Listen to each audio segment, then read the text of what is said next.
Grand Matin Sud Radio, 7h-9h, Patrick Roger. Avec cette question, quand la question justement du travail divise la gauche, on l'évoque sur les réseaux sociaux avec notre question du jour, puisque vous l'avez entendu, ou peut-être ce week-end, ou alors je vous le rappelle, si vous avez dormi tout le week-end, qu'est-ce que vous pensez de cette déclaration de Fabien Roussel qui défend une gauche du travail plutôt qu'une gauche des allocations? Est-ce qu'il exagère ou pas? Vous dites non, il a raison. Arlette Chabot, Éric Revel, rebonjour à tous les deux. Patrick, et à tous. au téléphone Bonjour avec Arlette. nous, au 08, vous n'avez pas le trac, hein? Si, bien sûr. Toujours le tract. Ouais. Oui. Allez, alors, arrête, oui. Malgré l'expérience et l'expérience accumulée, ce que je disais tout à l'heure. Oh, mais non. Jacques est avec nous, 0826 300 de Marseille. Bonjour Jacques. Bonjour et merci de m'accueillir sur votre antenne. Bon, alors Jacques, qu'est-ce que vous pensez de cette petite phrase de Fabien Roussel? Je pense qu'il fait du mauvais Sarkozy. Là. Vous vous rappelez, Sarkozy, il y a ceux qui travaillent et puis il y a les feignants qui foutent rien. Si je veux. Ouais. On n'en est pas loin. La gauche du travail et la gauche des assistés, la gauche des courageux et la gauche des feignants. Bon, moi je pense que c'est aller un peu loin. Là. Je trouve que c'est un peu exagéré. C'est exagéré pour vous? Ah oui, tout à fait. Parce que lui, ce qu'il défend, il dit, moi je préfère que les gens ont un travail, etc., plutôt que de vivre du chômage, du RSA, etc., des allocations. Donc il veut remettre au travail et proposer surtout du travail pour tout le monde, c'est aussi ça peut-être les valeurs de la gauche, non? Et qu'est-ce qui ne veut pas du travail pour tout le monde? Bon, Mélenchon, il a un ego un peu surdimensionné, tout le monde le sait. Mais je ne pense pas qu'il va y mettre les gens au chômage. C'est pas le but. Je pense que cette guerre chacun veut exister par rapport à l'autre, et je pense que cette guerre des égos, elle fait trébucher les unions qui s'étaient créées précédemment. Ça a toujours été comme ça, à droite, à gauche. Ouais, d'accord, c'est votre avis, Jacques. Restez avec nous et vous pouvez continuer de réagir, vous aussi, au 0826 300 300. Éric Revel, Arlette Chabot. Éric, c'est de la provoque en quelque sorte, c'est un positionnement de la part de Fabien Roussel ou pas? J'ai écouté avec beaucoup d'attention l'excellent éditorial d'Arlette Chabot tout à l'heure, et ça m'est apparu comme une évidence, c'est-à-dire que le Parti communiste a perdu nombre de ses électeurs au profit du Rassemblement national. Et d'une certaine manière, alors après on peut se dire la politique c'est des convictions plutôt que de la stratégie, mais il n'empêche que la stratégie de Fabien Roussel, c'est sans doute la bonne, à mon sens. Et depuis longtemps, il a fait une très bonne campagne présidentielle, même si bon, il n'a pas fait énormément. Il a eu des sorties qui ont marqué et les médias et son électorat. Moi, je trouve ça assez bien vu. Et puis, attendez, il y a autre chose. On savait que à la NUPES, les gens n'étaient pas d'accord sur grand-chose.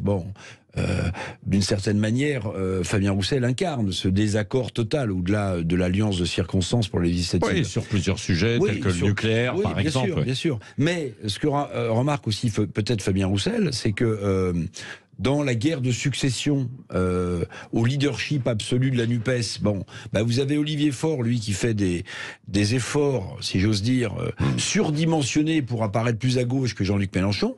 Et bien, d'une certaine manière, Fabien Roussel, il incarne autre chose à gauche. Il incarne un courant plus à droite, alors certains diront plus réactionnaire. Mais en tout cas, voilà. Et d'une certaine manière, on peut se dire... Alors, c'est pas du calcul, je dis pas ça, mais on peut se dire, mais la NUPES va ratisser extrêmement large, avec le leader Maximo au milieu, Mélenchon, encore pour quelque temps, à gauche, Olivier Faure qui va ratisser, et puis à droite de la NUPES, un Fabien Roussel qui incarne une autre gauche. Vous le positionnez à droite, Chabot, vous avez entendu Fabien Roussel est de droite, alors, de droite à gauche, Et je pense qu'il revient surtout sur tous les sujets. D'ailleurs, il revient sur ce qu'était le Parti communiste dans les grandes années. C'est-à-dire, il veut redevenir le parti des travailleurs. Jean-Luc Mélenchon, en réponse justement aux critiques de Fabien Roussel, disait à la Fête de l'Humanité, nous sommes le premier parti des chômeurs et des précaires. C'est effectivement, j'allais dire, pas une clientèle, mais on voit bien que du côté de Fabien Roussel, il veut redevenir le premier parti des travailleurs. Quand il dit que l'électorat populaire se détourne effectivement des partis de gauche sur la sécurité, l'immigration et le travail, on a entendu les Gilets jaunes. Il y a dans la population, on peut trouver que c'est juste ou faux, beaucoup de gens, de travailleurs qui estiment que, ils bossent beaucoup, ils gagnent pas énormément et que en revanche des assistés, c'est-à-dire ceux qui vivent des allocations, gagnent autant qu'eux. Donc ils trouvent ça profondément injuste. Alors ça ne veut pas dire que Fabien Roussel demande la suppression des allocations, mais il dit qu'effectivement il faut remettre en avant le travail, se battre pour les salaires et que les gens trouvent du boulot et ne vivent pas du RSA. On peut le comprendre, c'est pas forcément un discours de droite, c'est aussi un discours social. Jacques, qu'est-ce que vous en pensez? Vous êtes toujours avec nous au 0826 300 300. Avec vous. Bon, déjà sur la progression de Fabien Roussel, quand on part de rien du tout, c'est plus facile de progresser. Là, ils étaient à 0, je sais pas. Oui, mais on peut rester aussi à 0, on peut aussi rester à 0. Maintenant, je vais vous dire, regardez des pourcentages, quand on part de rien, on est vite à plus 20%, plus 30%, mais 30% de rien du tout, ça fait pas grand-chose. Bon, première. Deuxièmement, si les chômeurs sont chez Mélenchon, c'est peut-être parce qu'ils ont envie de trouver du boulot. C'est peut-être pas parce qu'ils ont envie de rester au chômage. Voilà ce que je pense. Après, se disputer sur au lieu de se rassembler sur l'essentiel, sur ce qui les unit, ils mettent l'accent sur les détails qui les divisent. Et sur ça, on pourrait s'arranger après. Gagner les élections sur ce qui vous unit, et après, vous discuterez ou vous négocierez sur ce qui vous différencie. Moi, je le vois comme ça. Moi, je trouve que c'est pas un détail, c'est pas accessoire, c'est un vrai débat. Pour les partis de gauche, la reconquête d'un électorat populaire qui a fui massivement ces dernières années. D'ailleurs, il n'est pas le seul, Fabien Roussel, on le répète. Il y a quelqu'un qui s'appelle François Ruffin, qui lui aussi voit dans son département, dans sa région, la montée du Rassemblement national et qui dit qu'il faut reparler aux classes populaires. Et pour parler aux classes populaires, pour se faire entendre et pour les ramener vers la gauche, il faut écouter ce qu'ils disent. Voilà, il faut les entendre. Alors on peut trouver que c'est juste, encore une fois, ou injuste ce que disent certains ouvriers ou travailleurs, mais en tout cas ils ont ce sentiment qu'il y a une différence entre ceux qui bossent et ceux qui vivent des allocations.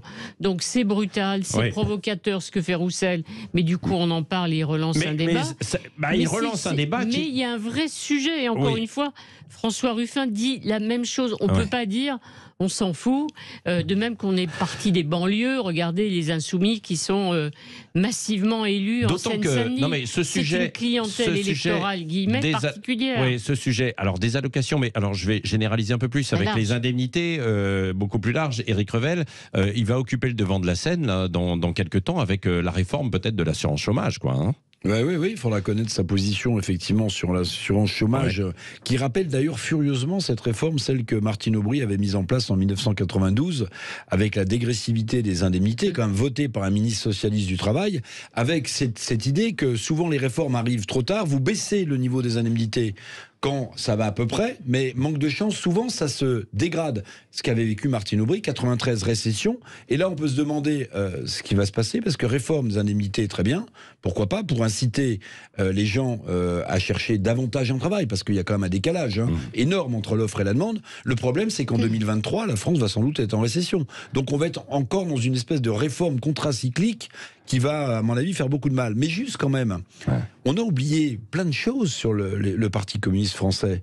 D'ailleurs, ce serait intéressant, parce que s'il veut se livrer à d'autres provocations, Fabien Roussel, il peut y aller sur le sujet de l'immigration. Est-ce que vous vous souvenez des sorties de Georges Marchais sur l'immigration et sur ces travailleurs illégaux qui prenaient le pain des Français? Est-ce que vous vous souvenez qu'à l'époque, les foyers pour immigrer recevaient des coups de bulldozer? Les foyers Sanacotra pour travailleurs immigrés recevaient des coups de bulldozer du Parti communiste français. Enfin, on oubliait tout ça. Oui, il y a Gisèle, une auditrice, qui nous le dit sur la question du jour. Fabien Roussel omet de dire qu'elle profite beaucoup, les allocations sous-entendues, à l'immigration des appels d'air. Bon, voilà, ça c'est un autre débat, mais cela dit, vous avez raison de le poser. Et ce sera peut-être, et sans doute même, une des questions que va poser Jean-Jacques Bourdin à Fabien Roussel, qui s'en expliquera sur cette gauche des allocations et gauche du travail. Tout à l'heure, à 10h30, il sera l'invité de Jean-Jacques Bourdin. Jean-Jacques qui reviendra aussi dans sa grande confrontation dans Parlons Arlon-Vray chez Bourdin, de 11h à midi, sur le débat autour des autoroutes. Est-ce que vous prendriez toujours des autoroutes limitées à 110 km/h? On en parle beaucoup dans le cadre en fait des mesures qui pourraient être prises pour lutter contre le dérèglement climatique. Beaucoup d'invités autour de lui. Dans un instant, évidemment, c'est Valérie Expert, Gilles Gansman, et tout à l'heure, le gâteau d'anniversaire de Michel Drucker à 10h en direct sur Sud Radio pour ses 80 ans. Happy birthday!